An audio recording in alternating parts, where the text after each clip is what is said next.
ڕۆژێکیان پێغەمبەری خوا صلی الله عليه وسلم لەگەڵ سەحابەیەکە دانیشتبوو، کابرایەک بە بەردەمیانە تێپەڕ بوو. پێغەمبەری خوا صلی الله عليه وسلم فەرمووی ڕەئی چییە بەم پیاوە؟ ئەویش وتی ئەم پیاوێکی ناودارە و پیاوێکی مهمە و لە ناو عەشرەتەکەی خۆیان بەناوبانگە و هەندێ وەصف و سەنایی کرد.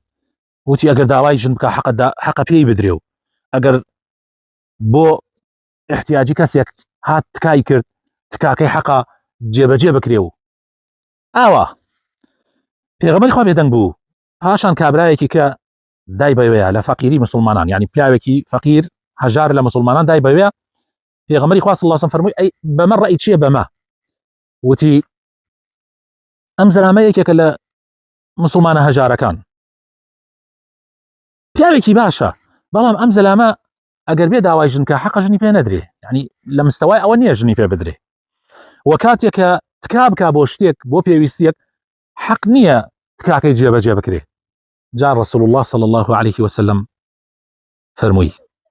فەرمووی ئەوە وا تۆ بەکەمتە زانی لە پڕ زەویەک لەوی تر کە تۆ بە مهم تەزانی باشترە لە لای خوای پەروەردگار.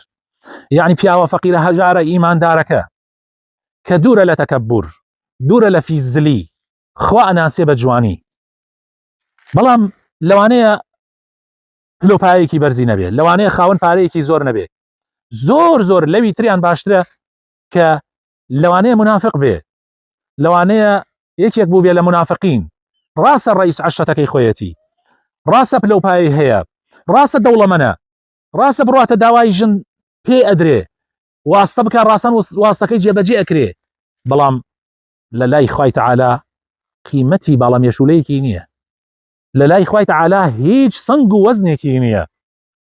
بۆیە ئەزیزانم با ئێمە شەیتان نەمان خەڵەتێنێ، با تێڕوانینمان بۆ خەڵکی لە ڕوانگەی پارە و پول و پلۆپایەوە نەبێ، بەڵکو لە ڕوانگەی ئیمان و عەمەلی ساڵحەوە بێ. ئەوە ئەسڵە.